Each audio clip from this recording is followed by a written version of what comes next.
نہیں ہے.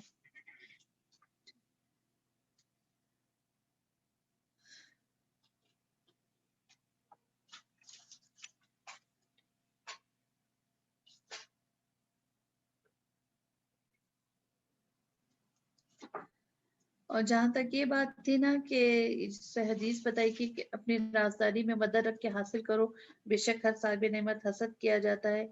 یعنی اگر آپ اپنی ضرورتوں کو لوگوں کے سامنے ظاہر کریں گے تو وہ آپ سے حسد کریں گے اور وہ چیز حاصل کرنے میں رکاوٹ بنے گی. لیکن جب نعمت مل جائے تو نعمت کا اظہار کرو.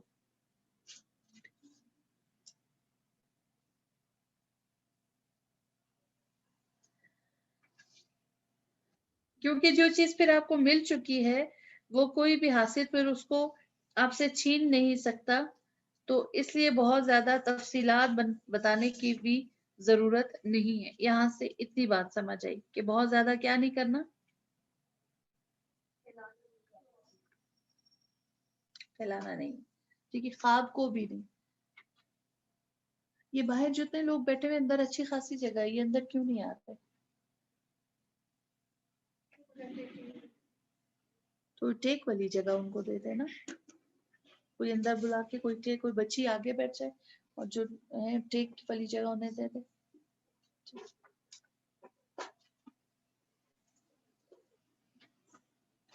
اور کوئی جو اگر چیئر پہ تو چیئر ادھر سامنے رکھ کے سامنے بیٹھ گئے، کوئی نہیں.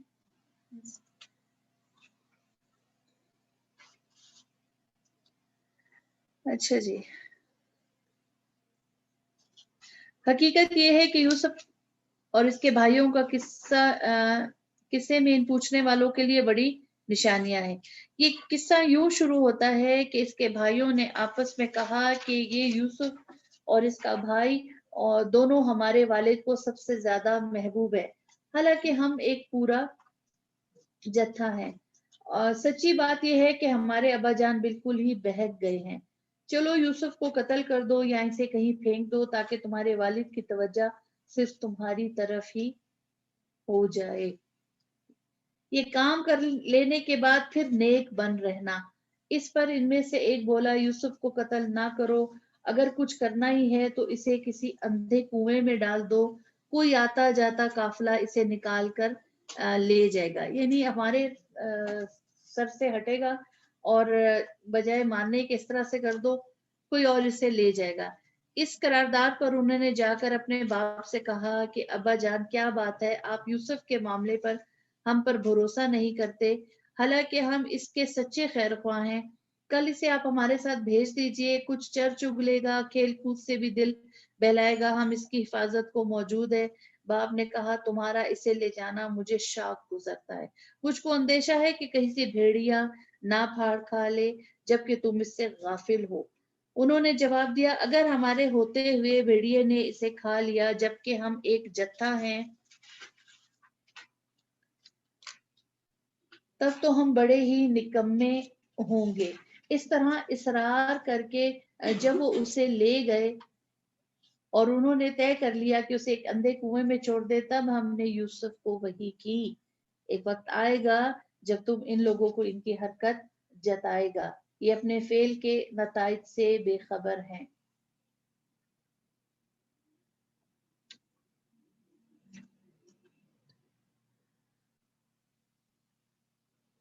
شام کو وہ روتے پیٹتے اپنے باپ کے پاس آئے اور کہا ابا جان ہم دوڑ کا مقابلہ کرنے میں لگ گئے تھے اور یوسف کو ہم نے اپنے سامان کے پاس چھوڑ دیا تھا کہ اتنے میں بھیڑیا آ کر اسے کھا گیا. آپ ہماری بات کا یقین تو نہ کریں گے چاہے ہم سچے ہی کیوں نہ ہوں. اور وہ یوسف کے قمیص پہ جھوٹ موٹ کا خون لگا کر لے آئے. یہ سن کر ان کے باپ نے کہا بلکہ تمہارے نفس نے تمہارے لیے ایک بڑے کام کو آسان بنا دیا ہے. ٹھیک ہے، انہیں اندازہ ہوا کہ یہ بات کچھ درست نہیں ہے. پھر کہتے ہیں کہ کالا بل سولت لکم انفسکم امرا فاصبر جمیل واللہ المستعان علی ما تصفون. اچھا میں صبر کروں گا اور بخوبی کروں گا، اور جو بات تم بنا رہے ہو اس پر اللہ سے ہی مدد مانگی جا سکتی ہے. یعقوب علیہ السلام کیا کہتے ہیں؟ میں صبر کروں گا، اور کیسا صبر کروں گا؟ فصبر جمیل، بہت اچھا صبر، خوبصورت صبر. اور فصبر جمیل میں، خوبصورت صبر میں دو چیزیں آتی ہیں: اپنی تکلیف ہر ایک کو بیان نہ کرنا،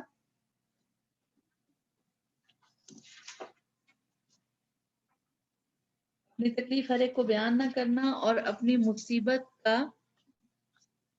بہت زیادہ ذکر نہ کرنا، یا اپنے آپ کو بہت پاک قرار دینا.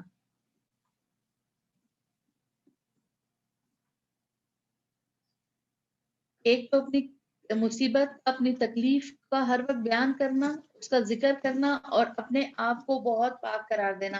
جیسے ہم کہتے ہیں نا کہ پتہ نہیں کیا ہم سے ایسا کوئی ناکردہ گناہ ہے، کوئی غلطی، پتہ نہیں کون سا قصور ایسا تو ہمارا نہ تھا کہ ہم پر یہ آفت آ گئی. ٹھیک ہے، کہتے ہیں نا عموماً کوئی مصیبت، کوئی بہت بڑی آفت، کوئی تکلیف آتی ہے ہم پر یا کسی پر آئے تو ہم کہتے ہیں نا، کسی بھی معاملے میں کوئی بچہ مارا گیا، کچھ ہو گیا، ہم کہتے ہیں بچے کا کیا قصور تھا، اس کے ساتھ کیا ہوا. تو یہ خوبصورت صبر میں یہ چیزیں نہیں آتی. کیوں؟ اس لیے کہ ہم اللہ کی حکمتوں کو نہیں جانتے، نہیں سمجھتے. بالکل سورہ کہف والا معاملہ ذہن میں لگے، موسیٰ علیہ السلام بھی تو یہی کہہ رہے ہیں نا، آپ نے ایک بچے کو بلا وجہ مار دیا، ٹھیک ہے، یہ تو آپ نے اچھا نہیں کیا. اور ظاہر ہے جب تک ہم اس کی حکمت نہیں سمجھتے، پڑھنے تک لگتے ایک بچے کو واقعی بلا وجہ مار دیا. لیکن بات کیا ہے، ہاں وہ صبر ہی جو وہ ریکوائرڈ تھا، مطلوب تھا اس وقت موسیٰ علیہ السلام سے جو نہیں تھا، تو ان کی بہت سی باتوں سے پھر محروم رہ گئے. انہوں نے بھی اسی طرح سے. تو صبر جمیل میں یہ چیز آتی ہے کہ ایک تو اپنے اوپر آنے والی تکلیف، مصیبت ہر ایک کو بیان نہ کرنا، ٹھیک ہے، اور یہ ہے کہ اپنے آپ کو بہت پاک قرار نہ دینا. ادھر ایک قافلہ ہے اور اس نے اپنے سخے کو پانی لانے کے لیے بھیجا. سخے نے جو کنویں میں ڈور ڈالا تھا تو یوسف کو دیکھ کر پکار اٹھا، مبارک ہو، یہاں تو ایک لڑکا ہے. ان لوگوں نے اس کو مال تجارت سمجھ کر چھپا لیا، حالانکہ جو کچھ وہ کر رہے تھے خدا اس سے باخبر نہ تھا. آخر کار انہوں نے اس کو تھوڑی سی قیمت پر چند درہموں کے عوض بیچ ڈالا، اور وہ اس قیمت کے معاملے میں کچھ زیادہ کے امیدوار نہ تھے. مصر کے جس شخص نے اس خریدا، اس نے اپنی بیوی سے کہا اس کو اچھی طرح رکھنا، بعید نہیں کہ ہمارے لیے مفید ہو یا ہم اسے اپنا بیٹا ہی بنا لیں. اس طرح ہم نے یوسف کے لیے اس سرزمین میں قدم جمانے کی صورت نکالی اور اسے معاملہ فہمی کی تعلیم دینے کا انتظام کیا. گھر سے دور لے جا کر اللہ تعالیٰ آزمائش میں ڈال کر یوسف علیہ السلام کو کچھ سکھانا چاہتے تھے. اور حقیقت میں میچورٹی بغیر تکلیف میں پڑے، بغیر مشقت میں، بغیر آزمائش میں پڑے، اس کے بغیر انسان میں میچورٹی نہیں آتی. آزمائشیں انسان کو بہت کچھ سکھاتی ہیں. جو انسان آسانیوں میں نہیں سیکھ سکتا وہ کس میں سیکھتا ہے؟ آزمائشوں میں.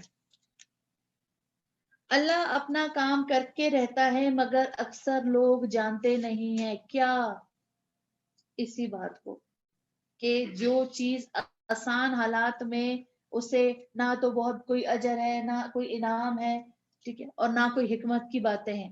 جب اس پہ ناموافق حالات آتے ہیں، مشکل حالات آتے ہیں، وہ اس وقت ہم کیا ہم سوچتے ہیں یہ ہماری زندگی کا سب سے مشکل ترین وقت ہے، اور پھر اللہ سے شکوے شکایت اور سارے معاملات. اصل میں کیا ہے، وہی آپ کو کچھ دینے کا وقت ہے. ٹھیک ہے، اللہ تعالیٰ فرماتے ہیں اکثر لوگ نہیں جانتے. جب وہ اپنی جوانی کو پہنچا تو ہم نے اسے قوت فیصلہ اور علم عطا کیا. اس طرح ہم نیک لوگوں کو جزا دیتے ہیں. نیک لوگوں کو اللہ تعالیٰ کیا دیتے ہیں؟ اب آپ نوٹ کرنا، یہاں تقریباً پورے پارے میں آگے جا کے محسنین پر بڑا فوکس ہے کہ اگر جو محسن ہوں گے تو انہیں ایسا ایسا ملے گا، ان کا یہ معاملات ہوں گے. جس عورت کے گھر میں وہ تھا وہ اس پر ڈورے ڈالنے لگی اور ایک روز دروازے بند کر کے بولی آجا یوسف. یوسف نے کہا کہ خدا کی پناہ، میرے رب نے مجھے اچھی منزلت بخشی ہے اور میں یہ کام کروں، ایسے ظالم کبھی فلاح نہیں پایا کرتے. وہ اس کی طرف بڑھی اور یوسف بھی اس کی طرف بڑھا اگر اپنے رب کی برہان نہ دیکھ لیتا. یعنی بھائیوں کے فتنے سے ایک بڑا فتنہ عورت کا. کہ آپ صلی اللہ علیہ وسلم فرمایا تھا کہ میں نے اپنے بعد مردوں میں کوئی فتنہ عورتوں سے زیادہ نہیں چھوڑا. یعنی اچھا بھلا عقل مند انسان بھی ایک عورت کی باتوں میں آ کر اپنا نقصان کر لیتا ہے عورت کے فتنے میں. یعنی بعض مرتبہ مرد اپنا گھر خراب کر لیتا ہے، اپنا مال لوٹاتا ہے اور اپنی عزت، اپنا سکون سب کچھ غارت کر دیتا ہے. اسی لیے مرد اور عورت پر جو پردے کی حدود رکھی گئی ہے نا، کہ اگر ان ساری حدود کا خیال رکھا جائے تو ایسے معاملے پیش نہیں آتے. آپ صلی اللہ علیہ وسلم نے فرمایا کہ عورت شیطان کی شکل میں مرد کے سامنے آتی ہے اور شیطانی صورت میں پیٹھ پھیرتی پھیرتی ہے جس میں کشش ہوتی ہے. جب تم میں سے کوئی کسی عورت کو دیکھے تو اپنی بیوی کے پاس آ جائے، بلا شبہ یہ چیز اس خواہش کو اس کے دل سے نکال دے گی. یعنی عورت کو ایز اے بیوی کو اپنا ایک خاص حق ادا ضرور کرنا چاہیے، اس میں کسی قسم کی کوئی کوتاہی نہیں ہونی چاہیے، کیونکہ پھر وہ اس مرد کو شیطان بہکا کے پھسلا کے دوسری طرف بآسانی لے جا سکتا ہے.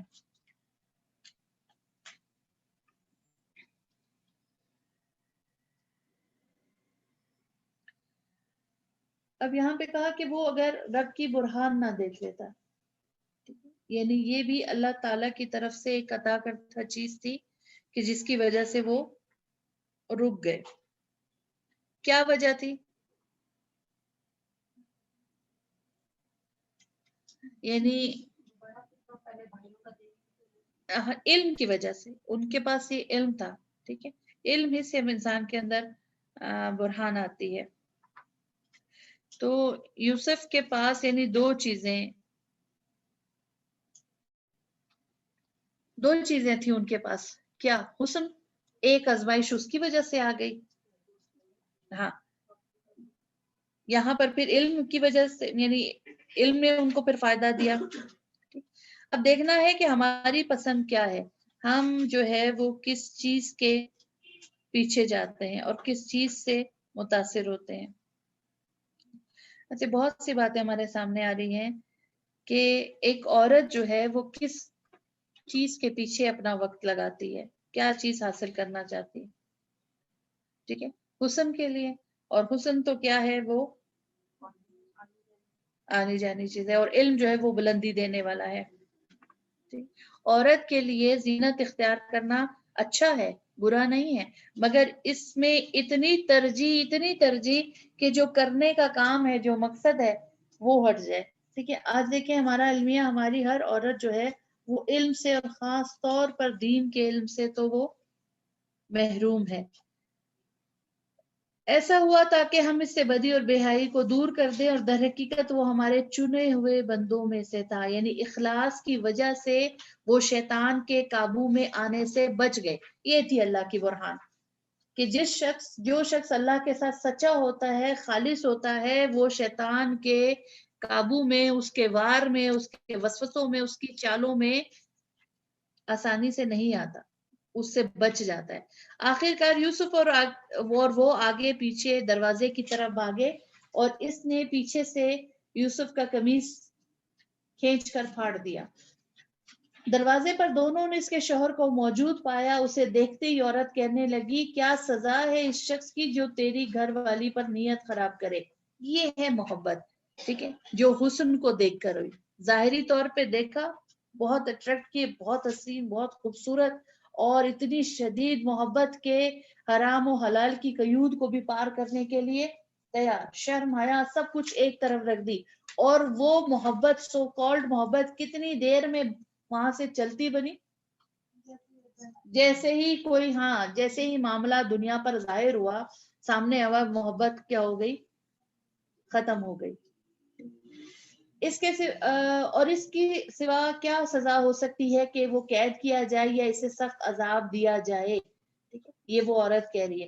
یوسف نے کہا، یہی مجھے پھانسنے کی کوشش کر رہی تھی. اس عورت کے اپنے کنبے والوں میں سے ایک شخص نے قرینے کی شہادت پیش کی کہ اگر یوسف کا قمیص آگے سے پھٹا ہے تو عورت سچی ہے اور یہ جھوٹا ہے، اور اگر اس کا قمیص پیچھے سے پھٹا ہے تو عورت جھوٹی ہے اور یہ سچا ہے۔ جب شوہر نے دیکھا کہ یوسف کا قمیص پیچھے سے پھٹا ہے تو اس نے کہا یہ تم عورتوں کی چالاکیاں واقعی بڑے غضب کی ہوتی ہیں تمہاری چالیں۔ یوسف اس معاملے سے درگزر کر، اے عورت تو اپنے قصور کی معافی مانگ، تو ہی میں اصل خطا کار تھی۔ یعنی آپ دیکھیں کہ اللہ تعالیٰ نے یوسف علیہ السلام کی پاکیزگی کی صداقت کی گواہی اس کے گھر والوں سے ہی کرا دی۔ اگر ہم فتنوں سے بچنا چاہتے ہیں کہ ہمیں بھی اللہ فتنوں سے بچائے تو ایسی جگہ سے بچیں، یعنی ایسی جگہ پہ انسان کیا کرے، بچے جہاں پر فتنے اور نافرمانی کے کام ہوں، آپ وہاں سے بچیں، اس میں انوالو ہی نہ ہو، اپنے آپ کو ہٹا لیں تو اس کسی چیز کا وبال آپ پر نہیں آتا۔ آپ صلی اللہ علیہ وسلم نے فرمایا عنقریب ایسے فتنے ہوں گے جس میں بیٹھے رہنے والا کھڑے رہنے والے سے بہتر ہوگا، کھڑے رہنے والا چلنے والے سے بہتر ہوگا، چلنے والے سے دوڑنے والا بہتر ہوگا۔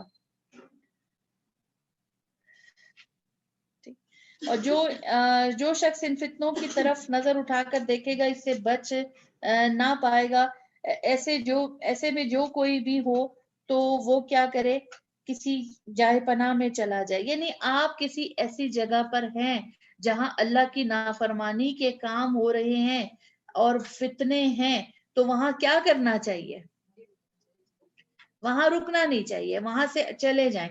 کیوں چلے جائیں؟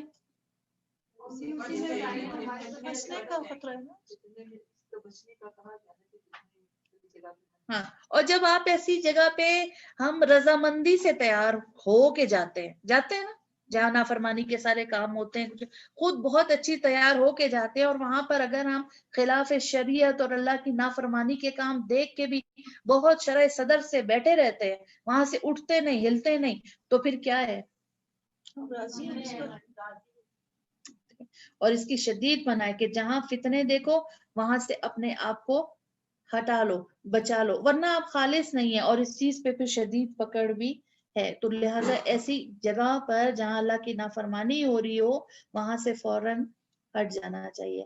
فرمایا کہ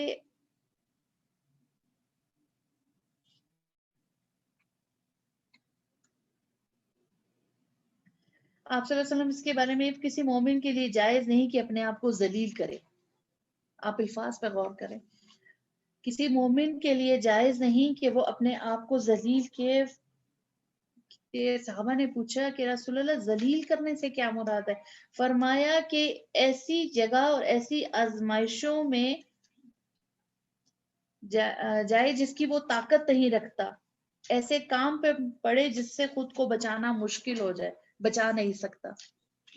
یعنی جب آپ ایسی جگہ پہ چلے جاتے ہیں تو پھر کیا ہوتا ہے؟ اب وہاں جو بھی نافرمانی کے کام ہو رہے ہیں آپ کو کیا کرنا ہوگا؟ آپ اس کا حصہ بنیں گے نا۔ تو آپ نے کہا کہ اپنے آپ کو ذلیل نہ کرو۔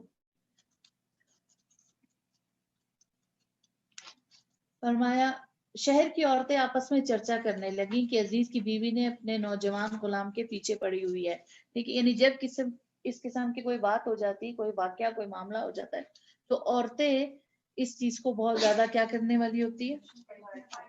ہاں جی، گوسپ سے بڑی شوقین ہوتی ہیں۔ ٹھیک ہے، فلاں کا افیئر فلاں کے ساتھ ہے، فلاں کا مسئلہ فلاں کے، دیکھ آپ کو پتا ہے وہ جو فلاں ہیں کچھ ہے اس طرح سے، یہ چیزیں بڑی دلچسپ، تو یہ وہاں بھی ہونے لگا۔ ٹھیک ہے، یہ دور جہالت کی بات ہے لیکن آج بھی ہے۔ تو وہ چرچا کرنے لگی عزیز کی بیوی نے اپنے نوجوان غلام کے پیچھے پڑی ہے، محبت نے اس کو بے قابو کر رکھا ہے، ہمارے نزدیک تو وہ صحیح غلطی کر رہی ہے۔ اس نے جو ان کی یہ مکارانہ باتیں سنی تو ان کو بلا بھیجا اور ان کے لیے تکیہ دار مجلس آراستہ کی اور ضیافت میں ہر ایک کے آگے ایک چھری رکھ دی۔ یعنی کھانے پینے کی مجلس کا اہتمام کیا، پھر پھل فروٹ وغیرہ رکھے اور وہ کاٹنے کے لیے چھری اس وقت جب کہ وہ پھل کاٹ کر کھا رہی تھی، اس نے یوسف کو اشارہ کیا کہ ان کے سامنے نکلا۔ جب ان عورتوں کی نگاہ اس پر پڑی تو وہ دنگ رہ گئی اور اپنے ہاتھ کاٹ بیٹھی اور بے ساختہ پکار اٹھے، حاشا للہ. یعنی اسے اندازہ تھا نا کہ یہ مجھ پہ تو باتیں کر رہی ہیں کہ میرا ہی ایسا معاملہ ہے کچھ ہے، لیکن اتنا خوبصورت مرد دیکھ کے تو اب ان پر کیا معاملہ ہوگا، اور وہ چیز سامنے آ گئی. یعنی بات یہ ہے کہ ہم جب لوگوں پہ باتیں کرتے ہیں نا، تنقید کرتے ہیں نا، فلاں ایسا ہے، وہ ایسا کرتا ہے، وہ یہ ہے کہ وہ موقع ہمیں نہیں ملا ہوتا، ان حالات سے ہم نہیں گزرے ہوتے. انسان سوچے اگر ایسے حالات مجھے پیش آئے تو اس وقت آپ کا پارسا رہنا، پھر آپ پاکیزگی کا کوئی اپنے لیے دعویٰ کر سکتے ہیں، جو کوئی کرنا ویسے درست نہیں ہے. بہرحال حاشا لیلا، یہ شخص انسان نہیں ہے تو کوئی بزرگ فرشتہ ہے. عزیز کی بیوی نے کہا، دیکھ لیا، یہ وہ شخص جس کے مقابلے میں تم مجھ پر باتیں بناتی تھی. بے شک میں نے اسے رجھانے کی کوشش کی تھی مگر یہ بچ نکلا. کس درجے کی بے باکی اور گناہ کتنا، یعنی یہ ہوتا ہے کہ گناہ انسان کرے، گناہ شیطان اتنا مزین کر دے کہ وہ اس کے کرنے میں کوئی برائی بھی نہ لگے. کہ آج ایسا ہے، یعنی بڑے کھلے عام، بڑے اس سے کہا جاتا ہے، یعنی یا تو میں اتنی حسین ہوں، میرے پیچھے اتنے لوگ ہیں، ٹھیک ہے، یا فلاں بندے کو یعنی میرے لیے اپنی طرف اٹریکٹ کرنا کوئی مشکل بات نہیں ہے. ایسی فخریہ باتیں آپ سنتے رہتے ہیں. تو یہ کیا ہے کہ غلطی بھی کرنا، گناہ بھی کرنا، اور اپنی غلطی، اپنا گناہ محسوس نہ ہونا. یوسف نے کہا،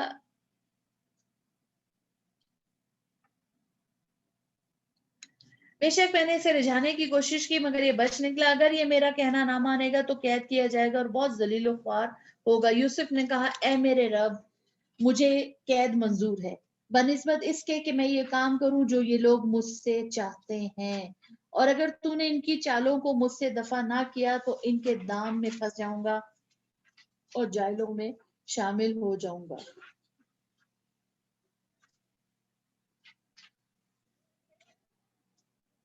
اس کے رب نے اس کی دعا قبول کی اور عورتوں کی چالیں اس سے دفع کر دی. بے شک وہی سب کی سنتا اور سب کچھ جانتا ہے. یعنی وہ اس بات کو کہ جس کام کی وجہ سے میری آخرت خراب ہو جائے گی تو مجھے جیل میں رہنا پسند ہے. قید انہوں نے اپنے لیے پسند کی. یہ بات انہیں کیسے سمجھ آ گئی؟ اس علم، اس نور اور اس حکمت کے ملنے پر کہ انہوں نے یعنی کام جو ہے وہ اس کے برخلاف کیا، ورنہ جو وہ جو رجھانا چاہ رہی تھی، اس طرف لے جانا چاہ رہی تھی، ایسا کر سکتی تھی. لیکن یہ ہے کہ کس چیز نے ان کو بچا لیا؟ علم نے، حکمت نے. ٹھیک ہے، تھوڑا سا اپنے آپ کو چینج کر کے بیٹھیں تاکہ آپ لوگوں سے نیند کی تھوڑی کیفیت ہٹے. پھر ان لوگوں کو یہ سوجھی کہ ایک مدت کے بعد اسے قید کر دیں، حالانکہ وہ اس کی پاک دامنی اور خود اپنی عورتوں کے برے اعتبار کی صریح نشانی دیکھ چکے تھے. قید خانے میں 2 غلام بھی اس کے ساتھ داخل ہوئے اور ایک روز ان میں سے ایک نے ان سے کہا، میں نے خواب میں دیکھا ہے کہ میں شراب کشید کر رہا ہوں. دوسرے نے کہا، میں نے دیکھا ہے کہ میرے سر پہ روٹیاں رکھی اور پرندے ان کو کھا رہے ہیں. دونوں نے کہا، ہمیں اس کی تعبیر بتائیے، ہم دیکھتے ہیں کہ آپ ایک نیک آدمی. یوسف نے کہا، یہاں جو کھانا تمہیں ملا کرتا ہے اس کے آنے سے پہلے میں تمہیں ان خوابوں کی تعبیر بتا دوں گا. یہ علم ان علوم میں سے ہے جو میرے رب نے مجھے عطا کی ہیں. واقعہ یہ ہے کہ میں نے ان لوگوں کا طریقہ چھوڑ کر جو اللہ پر ایمان نہیں لاتے، آخرت کا انکار کرتے ہیں، اپنے بزرگوں ابراہیم، اسحاق، یعقوب کا طریقہ اختیار کیا ہے. ہمارا یہ کام نہیں کہ اللہ کے ساتھ کسی کو شریک ٹھہرائیں. حقیقت یہ ہے کہ اللہ کا فضل ہے ہم پر اور تمام انسانوں پر کہ اس نے اپنے سوا کسی کا بندہ ہمیں نہیں بنایا، مگر اکثر لوگ شکر نہیں کرتے. اے زندان کے ساتھیوں، تم خود ہی سوچو کہ بہت سے متفرق رب بہتر ہیں یا وہ ایک اللہ جو سب پر غالب ہے. اس کو چھوڑ کر تم جس کی بندگی کر رہے ہو وہ اس کے سوا کچھ بھی نہیں کہ بس چند نام ہے جو تم نے اور تمہارے آباء و اجداد نے رکھ لیے ہیں، اور اللہ نے اس کے لیے کوئی سند نازل نہیں کی ہے. فرما روائی کا اقتدار اللہ کے سوا کسی کے لیے نہیں ہے. اس کا حکم ہے کہ خود اس کے سوا تم کسی کی بندگی نہ کرو.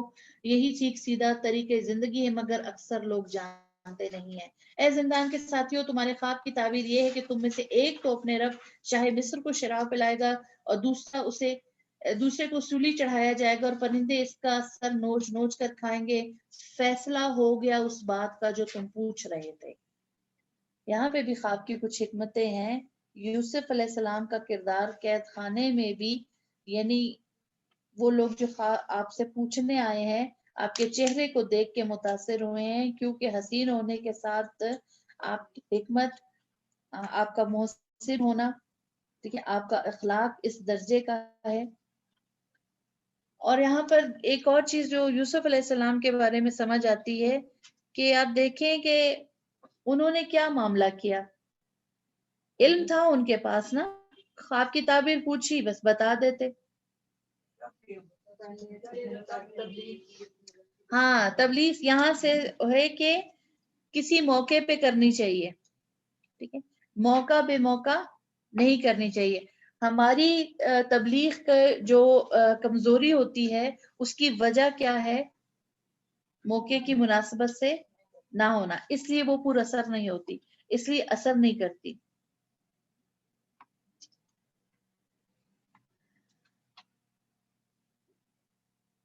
یعنی نصیحت کے لیے کوئی وقت ہونا چاہیے، ہر وقت جو ہے وہ نصیحت بھی درست نہیں ہوتی ہے۔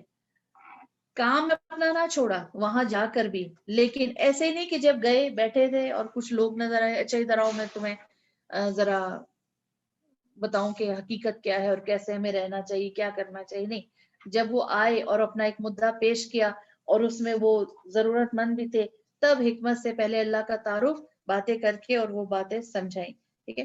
تو پر اثر تبلیغ کے لیے یہ بہت مؤثر طریقہ ہے کہ موقع کی مناسبت سے کی جائے۔ تبلیغ کا کام کب کیا جائے؟ ہاں، جب لگے کہ اس وقت بہت اثر ہو، جب کوئی سننا چاہے۔ اصل بات ہے جب کوئی سننا نہ چاہے اس وقت آپ اس کو سنائیں گے تو آپ کسی کے گھر بے وقت چلے گئے، اب وہ کسی بھی چیز میں انوالو ہے، کچھ کر رہا ہے، اب آپ اس کو اس چیز سے ہٹا کے اور کہتے ہیں کہ جی یہ حکم ہے، تو پھر لوگ کیا ہوں گے؟ بیزار ہی ہوں گے نا، ہٹیں گے نا۔ پھر ان میں سے جس کے متعلق خیال تھا کہ وہ رہا ہو جائے گا، اس سے یوسف نے کہا کہ اپنے رب شاہ مصر سے میرا ذکر کرنا، مگر شیطان نے اسے ایسا غفلت میں ڈالا کہ وہ ذکر کرنا بھول گیا، اور یوسف کئی سال قید میں پڑے رہے۔ ایک روز بادشاہ نے کہا میں نے خواب میں دیکھا ہے 7 موٹی گائیں ہیں جن کو 7 دبلی گائے کھا رہی ہے، اور اناج کی 7 بالیں ہری ہیں، دوسری 7 سوکھی۔ اے اہل دربار، مجھے خواب کی تعبیر بتاؤ اگر تم خوابوں کا مطلب سمجھتے ہو۔ لوگوں نے کہا یہ تو پریشان خوابوں کی باتیں ہیں اور ہم اس طرح کے خوابوں کا مطلب نہیں جانتے۔ ان 2 قیدیوں میں سے جو شخص بچ گیا تھا اسے ایک مدت دراز کے بعد یہ بات یاد آئی، اس نے کہا میں آپ حضرات کو اس کی تعویل بتاتا ہوں، مجھے ذرا قید خانے میں یوسف کے پاس بھیج دیجئے۔ اس نے جا کر کہا یوسف اے سراپا راستی، مجھے اس خواب کا مطلب بتا کہ 7 موٹی گائے ہیں جن کو 7 دبلی گائے کھا رہی ہیں، اور 7 بالیں ہری ہیں اور 7 سوکھی ہے، شاید کہ میں ان لوگوں کے پاس واپس جاؤں اور شاید کہ وہ جان لے۔ یوسف نے کہا 7 برس تک لگاتار تم لوگ کھیتی باڑی کرتے رہو گے، اس دوران میں جو فصلیں تم کاٹو گے اس میں سے بس تھوڑا سا حصہ جو تمہاری خوراک کے کام آئے نکالو اور باقی اس کی بالوں میں رہنے دو۔ پھر 7 برس بہت سخت آئیں گے، اس زمانے میں وہ سب غلہ کھا لیا جائے گا جو اس وقت تک تم وقت کے لیے جمع کرو گے، اگر کچھ بچے گا تو وہی بس جو تم نے محفوظ کر رکھا ہو۔ اس کے بعد 1 سال ایسا آئے گا جس میں باران رحمت سے لوگوں کی فریاد رسی کی جائے گی اور وہ رس نچوڑے گے۔ بادشاہ نے کہا کہ اسے میرے پاس لے آؤ، مگر جب شاہی فرزادے یوسف کے پاس پہنچا اس نے کہا اپنے رب کے پاس آپ ان عورتوں کا کیا معاملہ ہے جنہوں نے اپنے ہاتھ کاٹ لیے تھے، میرا رب تو ان کی مکاری سے واقف ہے ہی۔ اس پر بادشاہ نے ان عورتوں سے دریافت کیا تمہارا کیا تجربہ ہے اس وقت کا جب تم نے یوسف کو رجھانے کی کوشش کی تھی؟ سب نے یک زبان ہو کر کہا حاشا للہ، ہم نے تو اس میں بدی کا شائبہ تک نہ پایا۔ عزیز کی بیوی بول اٹھی اب حق کھل چکا ہے، میں وہی تھی جس نے اس کو پھسلانے کی کوشش کی تھی اور بے شک وہ بالکل سچا ہے۔ ٹھیک ہے، یعنی سچا انسان ہو تو کسی کی بھی دشمنی اس کو نقصان نہیں پہنچا سکتی۔ یوسف نے کہا اس سے میری غرض یہ تھی کہ عزیز جان لے کہ میں نے درپردہ اس کی خیانت نہیں کی تھی، اور یہ کہ جو خیانت کرتے ہیں ان کی چالوں کو اللہ کامیابی کی راہ پر نہیں لگاتا۔ یعنی خیانت کرنے والوں کی چالیں چلنے والوں کی چالوں کو اللہ تعالیٰ کامیاب نہیں کرتا۔ بظاہر وہ جتنے بھی مکر فریب کیوں نہ کر لیں کسی کے لیے، وہ کامیاب نہیں ہوتے۔ جی آپ کا یہ پارہ کمپلیٹ ہوا۔ اس کے تھوڑے سے پوائنٹ سن کے پھر اگر آپ اس پہ ڈسکس کرنا چاہیں تو آپ کر لیں۔ کل جیسے ہم نے پڑھا پارے میں پیچھے، ہر کام سے پہلے بسم اللہ پڑھنی چاہیے۔ کیوں؟ برکت ہوتی ہے، ٹھیک ہے، برکت ہوتی ہے، پھر یعنی ہر چیز میں وہ خیر لاتی ہے، اور اللہ کے نام سے خاص رحمت سے خیر و بھلائی زیادہ ہو جاتی ہے، کم چیز بھی جو ہے وہ زیادہ لوگوں کو پوری ہو جاتی ہے، اور پھر یہ کہ کم وقت میں زیادہ کام کر سکتے ہیں، بہتر عبادت کر سکتے ہیں۔ یہ جو برکت کا لفظ ہے نا، اس کے دو معنی ہیں، ایک ہے نمو، بڑھوتری، کثرت، زیادہ ہونا، اور دوسرا ہے استقرار، یعنی قرار پکڑنا، اس چیز کا لازم ہو جانا، ٹھیک ہے۔ برکہ کے ہے یعنی تالاب کو کہتے ہیں جس میں بہت سا پانی آ کے جمع ہو جاتا ہے، اکٹھا ہو جاتا ہے، تو پانی کا بہت زیادہ جمع ہو جانا بھی کیا ہے؟ خیر و بھلائی ہے نا۔ پھر اسی طرح برکہ اس اونٹنی کے لیے بھی استعمال ہوتا ہے کہ عربوں کے ہاں جہاں کوئی اونٹنی آ کر جس کے گھر میں بیٹھ جاتی تھی تو کہا جاتا تھا کہ بس اب برکت اس گھر میں بہت زیادہ ہو گئی، کیونکہ اونٹنی کے آنے سے کیا ہوگا؟ رزق بھی ہے، سواری کے لیے بھی استعمال ہو سکتا ہے، دودھ بھی ہے، بچے بھی دے گی، مال میں بھی اضافہ ہوگا، ہر طرح کی برکت، ٹھیک ہے۔ تو یہ جو ہم بہت سے باتوں میں کہتے ہیں نا، اجتماعیت میں برکت ہے، فلاں چیز میں برکت ہے، تو برکت سے کیا مراد ہوتی ہے؟ یعنی بڑھوتری، کثرت بھی، اور کیا ہے؟ قرار پکڑنا، ٹھیک ہے، استقرار، اس میں بھی برکت ہو جانا، بہتر طریقے پہ کام کر سکنا، زیادہ کام کر سکنا۔ جیسے رمضان کے مہینے کی برکت کیا ہے؟ آپ دیکھیں کہ ایک پورے قرآن سے ہم گزر جاتے ہیں، جو کہ عام اس میں نہیں ہوتا، مشکل ہو جاتا ہے، ٹھیک۔ پھر مہمان نوازی کے بارے میں آپ نے پڑھا تھا کہ ایک اصول دیر نہیں کرنی چاہیے اور تکلف میں نہیں پڑنا چاہیے، ٹھیک ہے، اور مہمان بھی بلا وجہ گھر والوں کو پریشان نہ کرے کہ جو ان کے بس سے باہر ہو۔ پھر ہر صاحب نعمت حسد کیا جاتا ہے، ابھی ہم نے پڑھا، نعمت ظاہر ہو جائے تو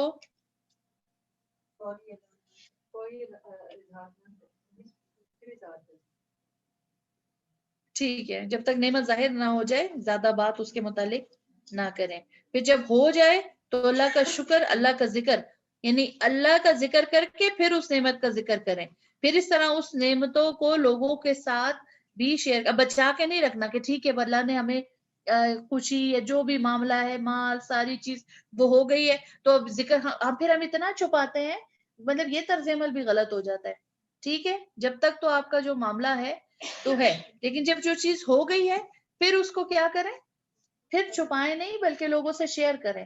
یعنی اب ضروری نہیں ہے کہ آپ کسی کو ضرور بتائیں کہ میری آمدنی اتنی ہے مہینے کی اور اس میں سے میرے یہی اخراجات ہیں، لیکن جب ہے تو بس خاموشی سے اس کو آپ اپنی لوگوں کی ضرورت پہ خرچ کریں، جو جس کے ساتھ جو بھی معاملہ کرنا ہے ان کی کریں۔ لیکن یہ کہ اب اس میں لوگ کیا کہتے ہیں کہ نظر لگنے کا اتنا ڈر ہوتا ہے کہ ہوتے ہوئے بھی کیا کہتے ہیں؟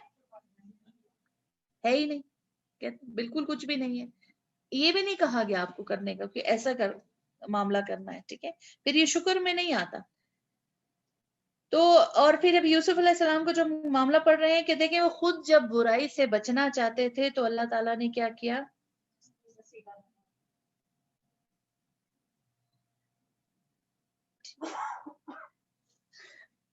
یعنی کہ جو انسان شر اور فتنے سے دور رہتا ہے یا رہنا چاہتا ہے تو اللہ تعالیٰ اس کی حفاظت کرنے والے ہو جاتے ہیں. لیکن اگر کوئی شخص خود دلچسپی رکھتا ہے اس فتنے میں پڑنے کی تو پھر اللہ تعالیٰ اس کو اس کے حال پر چھوڑ دیتا ہے. پھر یہ آزمائش، تکلیف، انسان ان سے بہت کچھ سیکھ سکتا ہے جو عام حالات میں نہیں سیکھ سکتا. یوسف علیہ السلام اگر اپنے والدین کے ساتھ رہتے تو وہ سب کچھ نہ سیکھ سکتے جو مصر جا کے سیکھا تھا، اور وہ مصر کے بڑے مقام پر پھر نہ پہنچ سکتے، کیونکہ وہاں پہنچنے کے لیے بہت کچھ سیکھنا بہت ضروری تھا. پھر ایک چیز ہمیں یہ سمجھ آئی تھی پچھلی قوموں کے حوالے سے کہ پیغمبر کے گھر میں بھی کوئی پیدا ہو جائے لیکن اگر اس کے کام درست نہیں ہے تو یہ کوئی بڑا کام نہیں ہے، نہ اسے فائدہ دیتا ہے.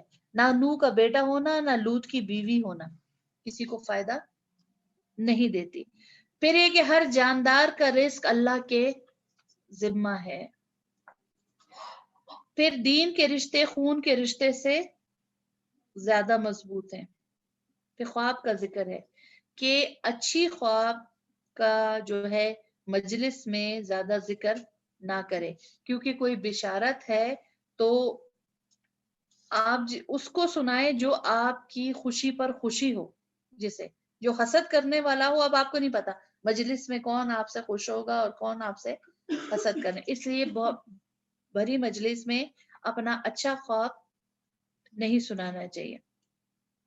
اور اگر برا خواب ہے تو اس کا بھی بہت ذکر نہیں کرنا چاہیے، بلکہ اس کا ذکر کرنا ہی نہیں چاہیے. کیونکہ آپ نے پیچھے دیکھا کہ ابھی یوسف علیہ السلام کے قصے میں جب وہ خواب پوچھے تو کہنے گے وہ فیصلہ ہو چکا جس کے بارے میں تم جاننا چاہتے تھے. کیونکہ جب ہم خواب بیان کر دیتے ہیں، جب تک آپ خواب کوئی بیان نہیں کرتے، برا خواب بھی دیکھا ہے تو وہ ہوا میں معلق رہتا ہے. ٹھیک ہے، اور جب آپ اس کو بیان کرتے تھے تو وہ تعبیر ہو جاتا ہے، یعنی وہ عمل میں آ جاتا ہے. اس لیے برا خواب دیکھ کر کبھی بھی اس کا ذکر نہ کرے. اس کا حل یہ ہے، آپ کے دل کو ہوتا ہے نا کچھ خواب ہم دیکھتے دل پریشان سا ہو جاتا ہے کہ میں نے ایسا خواب کیوں دیکھا، کیا معاملہ ہے، کچھ ہے. بہت دعا کریں، بہت زیادہ دعا کریں، صدقہ کریں کہ صدقہ، کیونکہ اگر کوئی تکلیف، مصیبت، پریشانی ویسا معاملہ کرے. لیکن یہ ہے کہ کسی کو بیان نہ کرے، کہ اگر وہ چیز آپ سے ہٹ بھی سکتی ہے تو آپ بیان کر کے اس کو اپنے حق میں پروف کر لیں، ثابت کر لیں، تو اس کو بیان نہیں کرنا چاہیے. ٹھیک. اچھا، اور باقی آپ بتائیں آپ نے کیا سیکھا؟ کل سنا، آج بھی سنا، کل کا یاد ہے تو اس میں سے بتائیں جلدی سے، پھر ہم آگے چلیں. یہ سب سے اچھا ہے کہ فتنہ سے بچنے کے لیے ایسی جگہ پہ ہی نہ جائیں. وہاں سے اب تو پہلے معلوم ہوتا ہے یہاں یہ کچھ ہوگا، تو اس سے کسی بھی اس سے آپ پہلے چلے جائیں.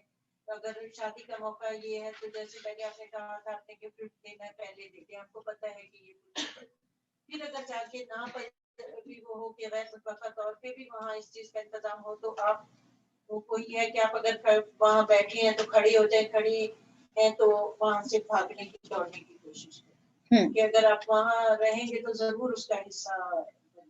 بالکل، یہ اپنے آپ کو ذلیل کرنا ہے. ٹھیک ہے، اللہ کی نگاہ میں ذلیل انسان ہو جائے گا جو جہاں نافرمانی کے کام ہو رہا ہوں. میں یہ سوچتی ہوں کہ دیکھیں جب نافرمانی کے کام ہو چلے، اللہ تعالیٰ ہمیں اتنی قوت طاقت دے کہ ہم وہاں سے اٹھے، کھڑے، بلکہ دوڑ جائیں ایسی جگہ سے. ٹھیک ہے، ہو جائے. لیکن جو سارے لوگ کرنے والے ہیں، موجود ہیں، وہ اس کو مختلف قسم کی تعویلیں دیتے ہیں. کیا کہتے ہیں عموماً لوگ، اب سارے تو نہیں جاتے، جن لوگوں نے خاص اس کا اہتمام کیا ہوتا ہے، کیا ان کو یہ چیز باور کرانی ضروری نہیں ہوتی ہے کہ اگر جو جاتا ہے ایسی جگہ پہ اس کے لیے اتنا بڑا معاملہ ہے تو جو اہتمام کر رہے ہیں ان کے لیے کوئی معاملہ نہیں ہوگا. صحیح جی. اور